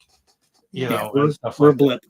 Yeah, I mean, which is nice because you say you're busy, but it's not mainstream paranormal. You know what I'm saying? Right. Not. We like those kind of places. You can still have the control of who comes in, who does. That too. But if you go into like ISS, like we're going to Indiana State Sanitarium, there's thousands of people that come through there and they ask the same questions. And those spirits get tired of answering those same questions. Yeah. They don't like to. Sometimes they don't like to communicate, or they don't want to be active because they're like, oh, another, here we go again. Like they act like they think they're monkeys in a circus or trick monkeys. I think you're right on some of that, because I've been doing this thing now. After a group will leave, I'll stick around for another hour and I'll do my own like short investigation. We had a group in this past weekend. Not a lot of activity. A few things that happened for them. But then after they left, I got out my music box, some cat balls, and over where we believe the little boy spirit is, the cat ball was going crazy. The music box kept going off, and it was facing the curtain. That behind the curtain is stairs up to where we've got a picture of that young boy. Yeah. And So I don't know, if they were shy with a new group coming out, and then, oh, hey, it's Dwight. We'll come talk to Dwight. Well, yeah, because you're there all the time, and it's Yeah. funny. Is like I teased you about you have a place to go. There's a place here in St. Louis that we help a lady. We volunteer and we do a lot of stuff for her for trying to get her building up so she can have ghost hunts and it's haunted. So we do repairs to her and stuff like that. So she's like, "Here's your key. Come in and do what you want. Yeah. Come investigate. Let me know." And I always tell her, "Hey, I'm heading towards the building, the mansion." She'd be like, "Oh, make sure the cat's got food, or make sure this is that and everything and stuff like that." So when you're there more and more, I think they get used to you. They're quicker to respond to you. And I've noticed that when I've gone to the mansion more and more, that I come in and say hello to Agatha, the little girl that always has to be. You have to acknowledge her when you come in. She gets upset if you don't, and and other spirits and stuff, and they start. When you're asking them to do something, they do it a lot more quicker, and stuff like that. And they know. And I tell people too, I'm like, paranormal hunting, ghost hunting is like fishing. You have to sit there for a while. You might get a bite. You might get a rim pot to go up, bloop, bloop, but you don't get that major catch. Yeah. But, I stole from my brother. He used to say a bad day of fishing is better than a good day at work. A bad day of ghost hunting is better than a good day at work. Yeah, There you it go. is. It is. I go ghost hunting anytime. Yeah. I know my sister's on here. She's probably saying, nope, she's a fisher. She's an admin fisher. But I tell people when we go to our events, I'm like, okay, don't get discouraged right away. Imagine you coming out of the shower and seeing 12 people in your living room. How are you going to react? I like it. You know what I'm saying? You're going to be like, whoa. I'm like, this is their home. You got 12 people start asking you questions. Yeah. What year did you die? How old are you? Are you female? Are you, they start rattling off things. Like, I don't know you. Yeah. Well, and you got to think about it too, is like, how sometimes we sit there and we'll talk to each other and we get more activity. I think that's because it's their way of getting to know us, because we're sitting here communicating with each other and they're like, okay, these people are kind of cool. Like I can, talk to them. And, you just sitting here and going, what's your name? They don't know anything about you and you're a complete stranger to them. So I think they truly, well, it sounds like they really enjoy your presence at they're doing stuff and, and you go in there every day and they're like, hey, I know this guy. Yeah. Well, he does. He probably does a lot of work in there. Exactly. So he keeps up the building. They see that. Yeah. They see that you're not trying to, you take tear care of the down, building. you take care of their Yes. home and stuff like that. So they are more, Now, I got a question. I know I was going to have what does your wife feel about this? How does she go to the theater and works? And so she thinks it's all very interesting until it happens to her, and then it really bothers her. We had one scenario. We've had several things with her, but one that really got her the most. It was right after COVID. We were using walkie-talkies to talk to each other in the ticket booth in the auditorium to let people know like how many chairs are open and so on. And she's in the ticket booth. I come up to the concession area. Again, all of this is on the security camera. And she pops her head out and said, did somebody call my name on the radio? I'm like, no, none of us did. So I went outside. I thought maybe I saw a police car and a sheriff's car. I thought, well, maybe we just picked up their signal or something. I come walking back in the door. I cross in front of my wife, and on her radio, and not my radio, you hear Michelle. And I turn and look at her, and she's like holding the radio up. And I go up to the concession. I said, because we had a third radio. I said, Bob, is that radio on? He goes, no, it's sitting back here turned off. And I turn around in front of the concession. On her radio, you hear Michelle. My radio, nothing. And she goes back into the ticket booth, and she calls me on the radio. So I hear her, so I can tell ours are working together. Mm-hmm. But when she was in the ticket booth, she heard, Michelle, is that you? I know it's you. And that really has freaked her out for quite a bit. I don't blame her. That would freak me out. I'm like, yeah, when they call you out by your name, that's kind of, and that's another thing too, of they could call you by, because you've been there so much that they know, you've said her name numerous times. Exactly. Probably there. Yeah. People are saying your name and everything like that. And they feel comfortable, like, and stuff. But the walkie-talkie, we've had a walkie-talkie experience. It's so unexplainable. And it's so, like you said, it's so unexplainable that we've had the exact same thing to where We're like, we've been in the same room with two of us with the walkie-talkies, and one guy's walkie-talkie keys up, it goes off, but ours don't. Yeah, and it happened twice at the same location. And the same thing with Milo. There were the third walkie-talkie was downstairs off. Yeah, the battery. We thought was maybe it was completely downstairs and somebody was playing with it when they went down to the bathroom. Yeah, no. And we went down and it was off. It's off. And it like was just the walkie had fell over and the batteries come out and everything about it. So I agree with her on the walkie-talkie thing. That's a little freaky. That's a little freaky. And then they call your name on top of it and be like, yeah, I know it's you. And you're like, uh-oh. But for Christmas, she got me a sock cap that says I'd rather be ghost hunting, a baseball cap, a shirt, a paranormal researcher cup. So she accepts it, but I also know that I need to keep that balance too. Yeah. So do you guys have your own shirts for your company? We did, but then the provider went out of business, and I just haven't found a new person yet. What size shirt you are? What size shirt do you wear? Well, I strive to be an XL, so I'm wearing XLs right now. You wear an XL right now? Okay, yeah. I'm gonna bring you on a soul shirt though, so you got. Yeah. Well, thank you. I appreciate it. Yeah. No, we're doing it, and you got to wear it around the theater though. I've gotten several shirts from different groups, so I'm trying to keep them all. Keep my wardrobe. Monday, Tuesday, Wednesday, like I gotta wear every different paranormal group. Yeah. If you had any mannequins, we would have put them on a mannequin. There's places that have mannequins that have our shirt, and they kept them on them too. I'm like, you don't have to keep them on. You can cut it right off. Yeah, they're like, no, we think it's a blast. So it's like. But but thank you so much. I wish I was there and investigate your buildings. But I'll be there.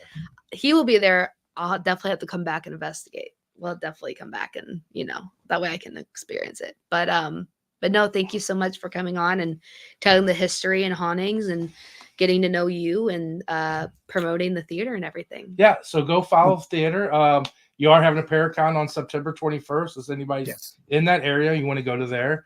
You should be going to MSP, but if you're not, then go to there and stuff and go. Yeah, just even go see a movie.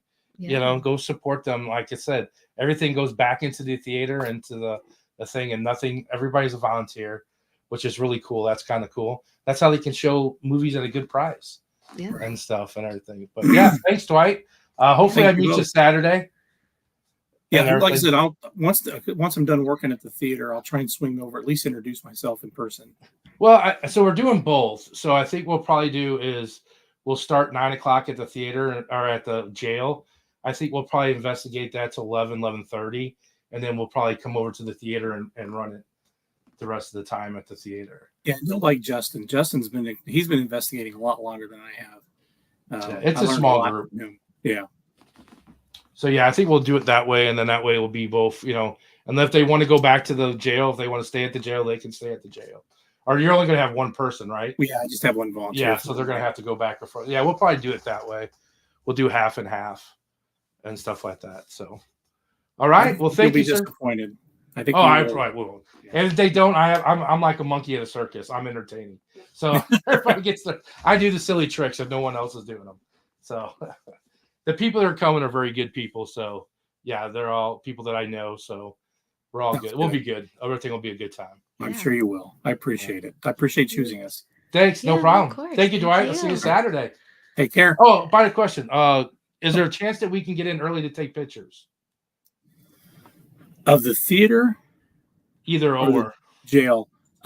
Probably. I don't know what Justin's schedule is. He works at Lowe's in Lafayette, so I think he's getting off a little bit early and coming out. It just depends on his availability. What time will you be at the theater? I'll be at the theater if you're in that early, I'll be at the theater about, let's see, Godzilla should be pretty popular. Probably 5:30. Okay. Yeah, we'll be in town. Our hotel is, I think we have to get out at noon. So we'll be driving up. I think we're only 30 minutes from you, from ISS. So Rockville. So I think we're 30 minutes north. So we'll be in town there. Probably walk around, look at the shops. Yeah, so I'll be there setting up and getting ready. The doors open at 6:30. So I usually try to get there on a busy night about an hour early. So if you're in the area, sure, you can come in and take pictures. Okay, yeah, we just take kind of a little bit of B-roll and stuff of just while it's not going on and everything, just normal during the day. Okay. All right. I appreciate it. Well, then I will see you Saturday, sir. All right. Awesome. Thank you. If you have anything, you got my number and everything. But everybody go follow Fowler Theater in Old Benton County Jail and everything. So thanks, Dwight, for coming on your time. You. Thank you. You're welcome. Thank you. Bye. Yes. I can't wait. I'm so upset I'm missing that. You don't have to go to the concert. You don't have to go. You can go back Sunday. We'll be home Sunday.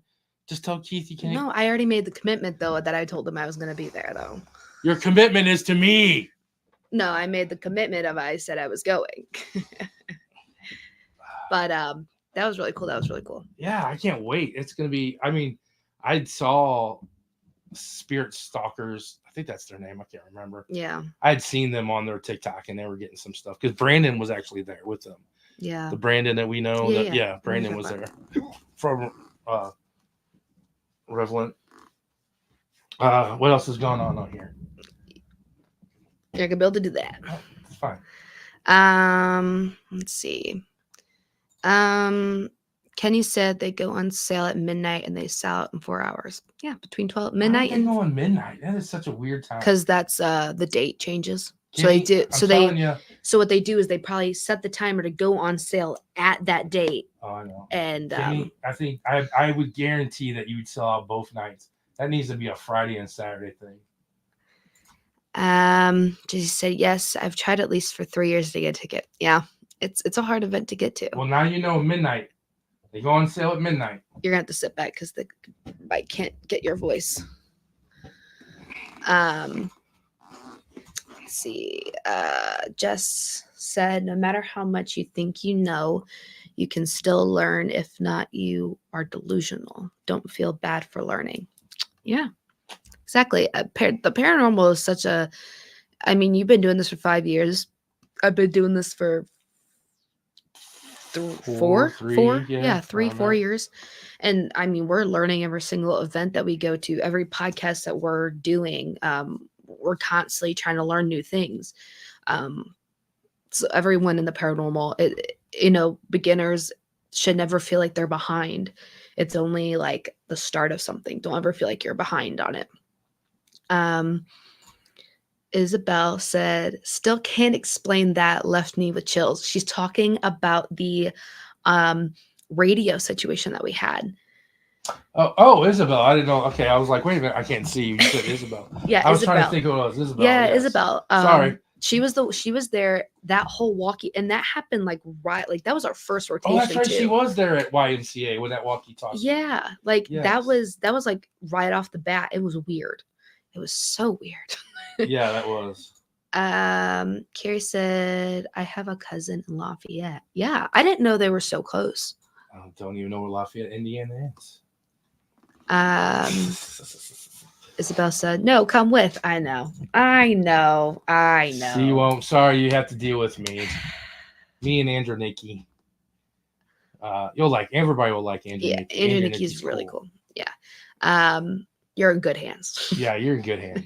You'll see her Friday. She'll be there Friday at ISS. Yes, I'll be there at ISS. What I'm doing is I'm going to ISS, and then I am driving back here, St. Louis, after the event. You know who I haven't seen on here? Who? Lauren. Oh, I have not. She said she had a business meeting at 5, but yeah. But yeah, that's who so I'll be there at ISS for sure. So I'll see you ISS then. is going to be crazy. So I had a dream. Just because there's going to be less than 20 people. Yeah. So that's going to be really cool. Small amounts of people in this huge place. I'm excited now. I'm excited. Isabel said, yay, I know, I get to see you again. She said, how long of a drive is that? It's like 4 hours? For us or her? For us. For us, it's 3. Yes. But don't forget, you gain an hour because Indiana is a time difference. Yeah. So technically a 3-hour trip is only 4 hours because you have to add an hour. Yeah. But it's only a 3 hours driving. Yeah. But I had a dream about ISS. How can you have a dream about somewhere you've never been? Don't ever ask me that. I'd have no idea. Were you in the building? Yeah. We were doing it. We were doing. We're at in the building. Tell me what you saw so I can think of if it really is. So I'm gonna place hold in on. there. Let me explain the situation we were in. Right.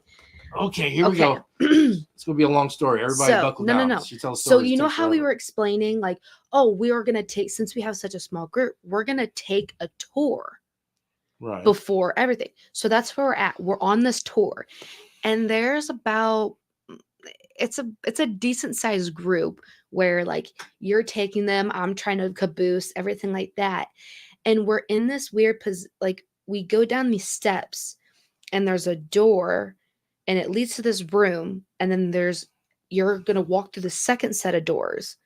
So like you walk down the steps, there's a door, you walk in, there's a room, and then right across the little section there's another door that you're going through.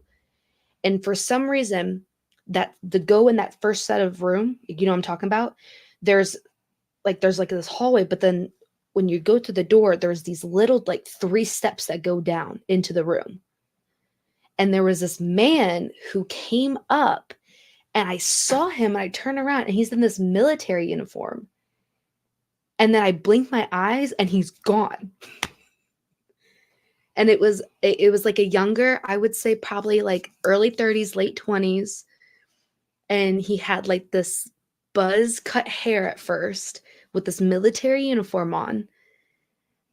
I purposely, in my dream, because I knew we were on a paranormal investigation, and in my head I go, trying to think there's nothing that you walk and I go, around. blink, Madison, to see if he's real. And I go, and I blink, and he disappears. And I'm like, what the heck? I don't think there's any stairs there. I'm trying to think. There is a door that you have to walk downstairs and go through a door that goes into this big room like hallway. And then you walk through another set of doors, but then you're in a kitchen. Okay.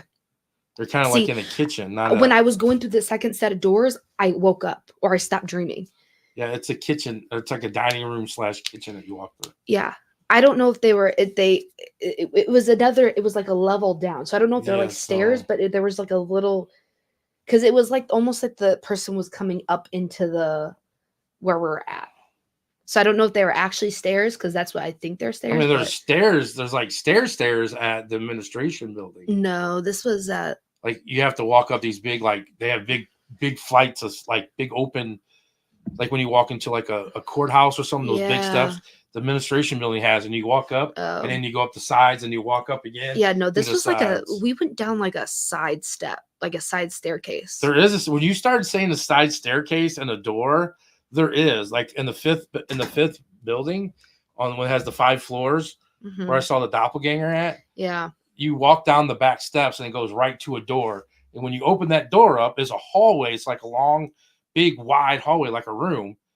And it's big, like a room, but it's more of like it's a hallway. Yeah. It's not a room. It's a hallway. No, yeah.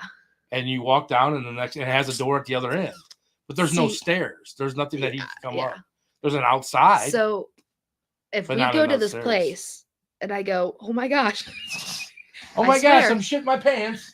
Oh my gosh, this is what I was dreaming. Gonna be shitting her pants. Because this is what I was dreaming of. I don't know what. Yeah, no, it was everybody needs to watch. Only thing bad about it is we're not gonna be able to do a live because the reception sucks. Yeah, but I will say this, because we cannot do a live, we'll videotape it, and I will actually sit down and go through footage and actually make a YouTube video. I swear. Put it this way. I promise, because that way there's no driving down the highway, and you got to pay attention. If you're going to ISS, you have to pay attention, because it's a little tiny sign on this covered hill that has grass sometimes growing up that says Indiana State Sanitarium. I went past it twice before I found it what it was. And it's usually dark time around 8:30, so you got to be sure. And then you have to pull into this driveway, and you drive back into this driveway, and then it's bam right there. No, and then you make a left-hand turn. You go through a gate that's chained. We'll unlock the gate. You go up, make a left, and you'll go to the children's ward, where we'll have it's the only bathrooms they have there, functioning bathrooms, lights. We'll have the snacks and soda and everything, because I don't want you guys taking nothing up the road into the building, because that's stuff that we have to go through trash and stuff like that. So in that building. if we don't take it up there, then we don't have to worry about it. You'll park there. We'll go over rules, or we might go up the road and go over rules. But then you get in your car and you drive up this hill around these spooky buildings and through this whole big laundry thing and up, and then boom, there sits this massive on top of the I hill. suggest not drinking a lot. With because if you have to go to the bathroom, you have to drive back. all the way back down to the other building. So you know how we always grab our snacks and drinks? I'm not for that night because I'm like, I'm not gonna have to go, because every time I get a Red Bull, I always have to go to the bathroom like multiple times. Yeah, there's nothing. Yeah, at least the guys can kind of like go out in the parking lot and pee. Not us. So you guys will be doing it in groups. Yeah. Who has to go to the bathroom? And don't let the little boys let the kids scare you down there either when you go in the bathroom. They're very mischievous. They like to jiggle the handles and stuff like that. Me and kids do not mix.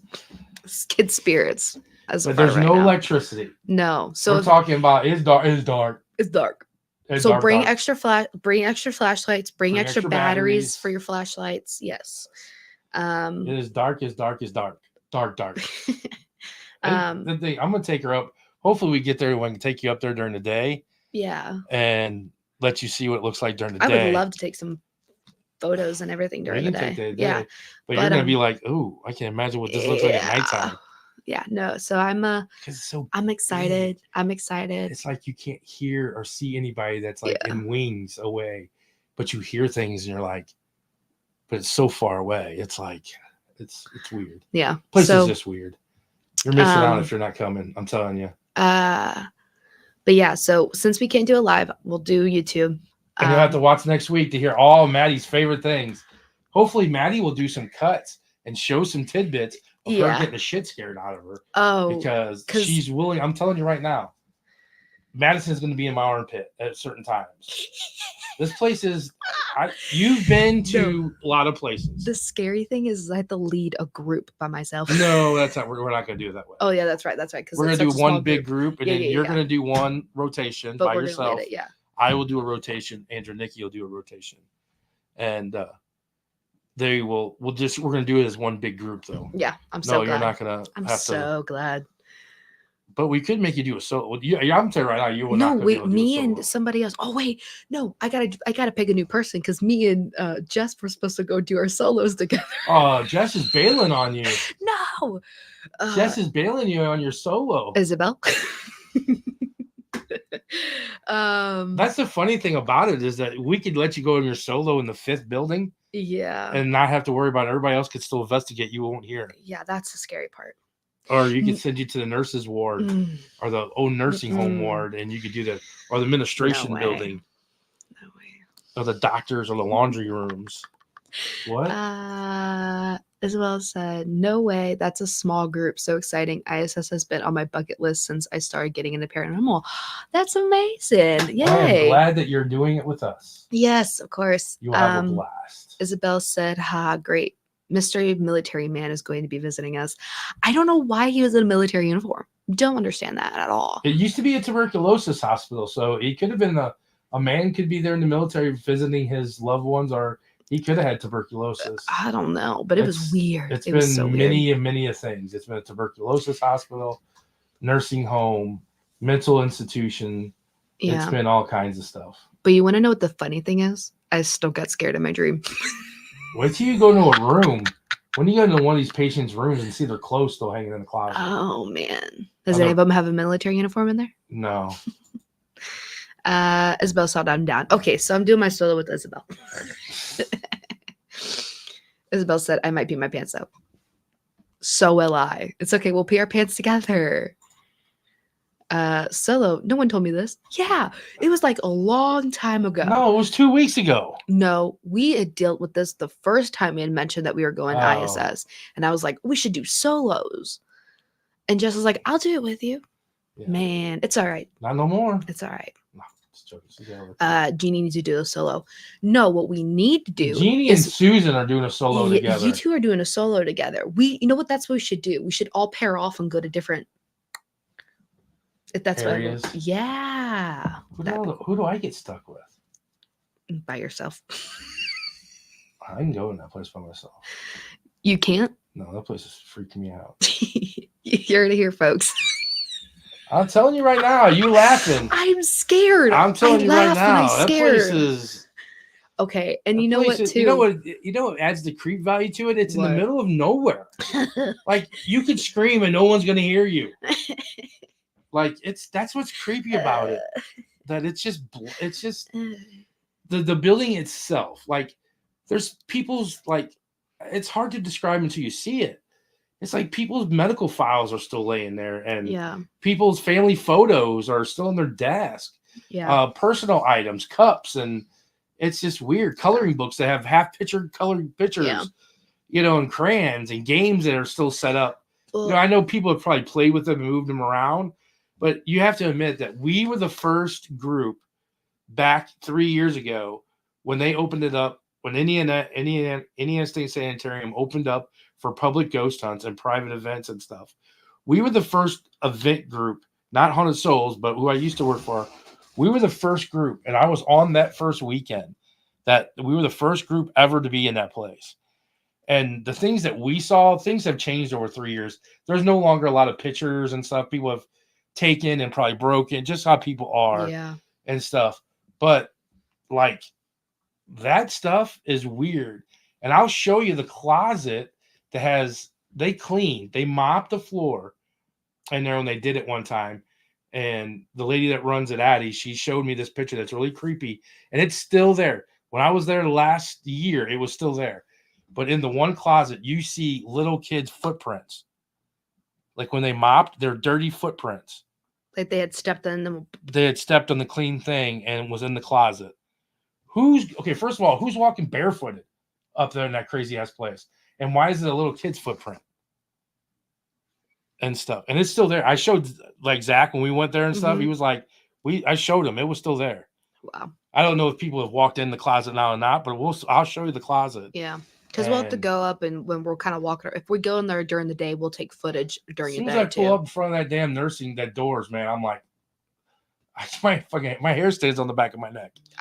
I'm excited. I'm terrified. But I think it's going to be a really fun night. I'm excited for all the people that are going to come and investigate with us. Isabel, kind of the same thing. This is kind of a place that I've always, ever since my dad first went there, it's kind of been on my bucket list in a way. So we'll get to experience it together. But this is kind of always a place that I've really wanted to go. So to be able to come here, to go to ISS, I'm really, really excited. And we'll take I know for the people that usually hop on the live or they get excited for a live, I know they were probably really excited for this one because about the things that we've been saying. But again, it'd be almost like a waste of time of trying to find connection, constantly get off connection, it cutting in and out when I can focus on getting footage and then creating a video for all you guys to go watch.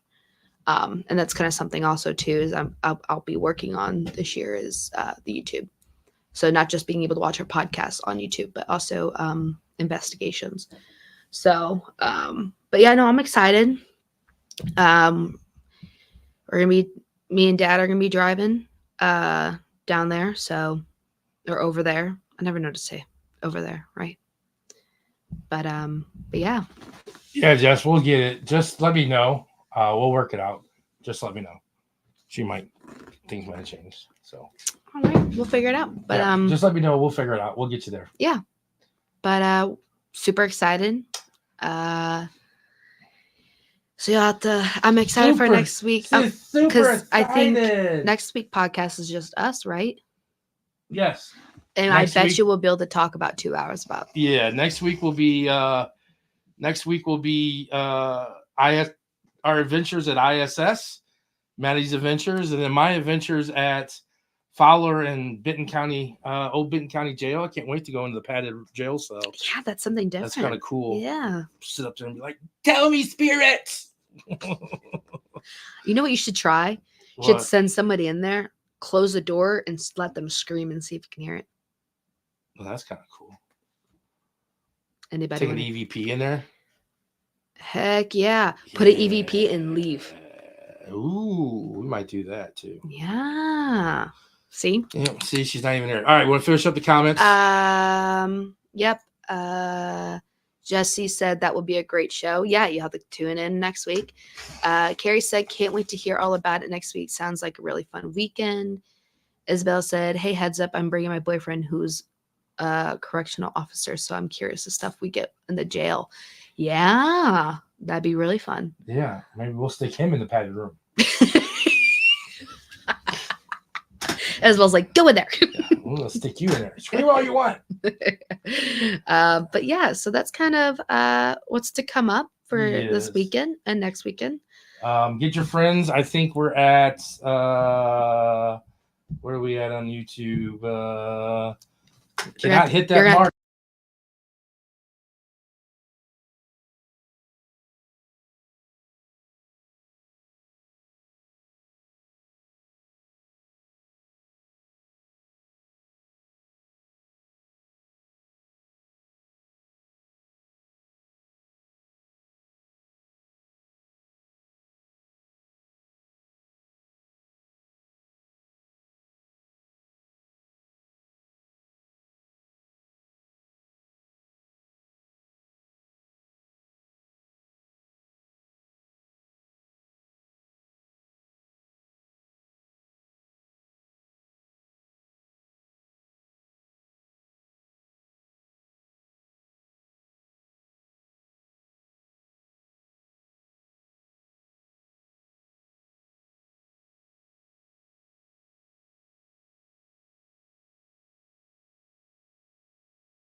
There we go.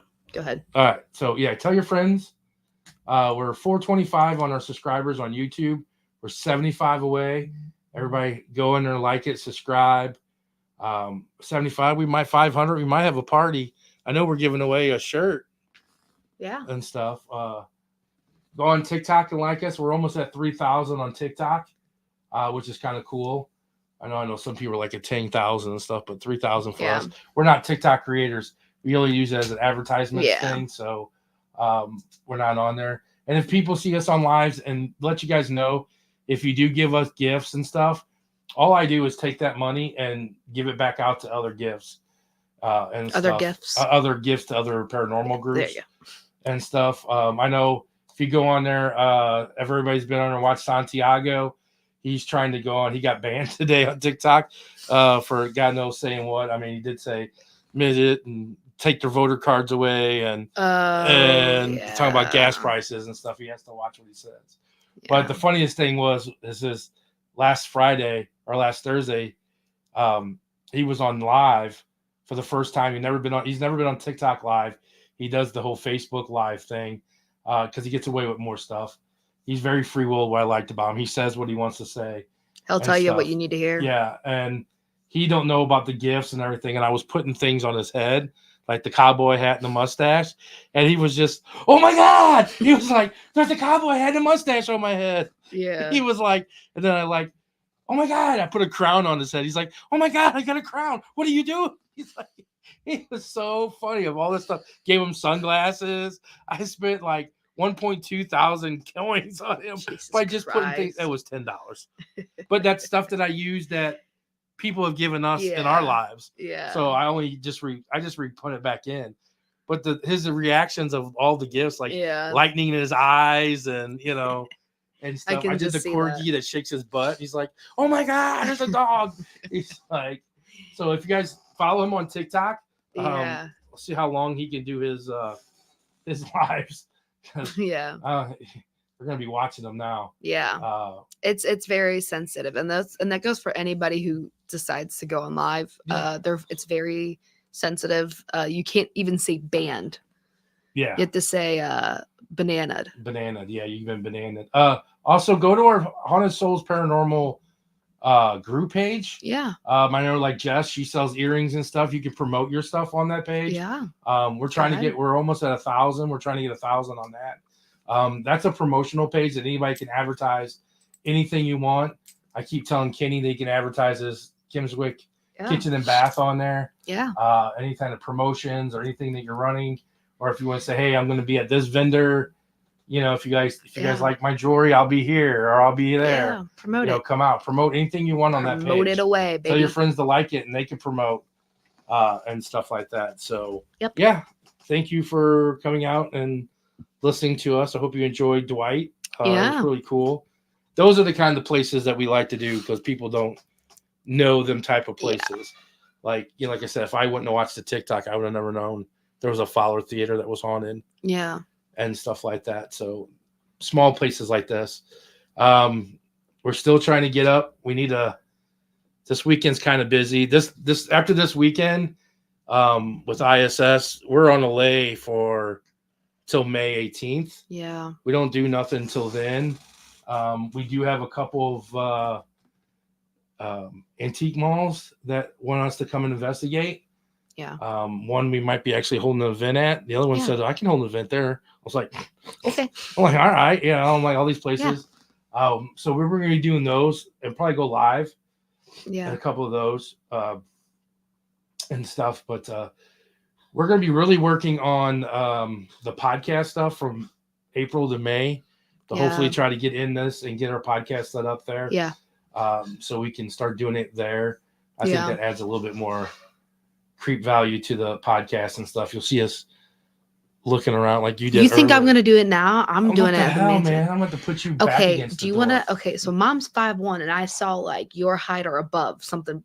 That's why I was like, something what? Like going around in the hallway. Oh, it could have been a shadow from her in the living room. I don't know. Who knows? It freaked me out though. I'm not saying it was something. I just said that's what I saw, and it freaked me out. But yeah, it's all right. But we'll see you next week. Stay tuned next Tuesday to hear our adventures for this weekend. Happy birthday, Kathy, again. Yes. And everything. So with that, let's get. You heard it here, folks. Stay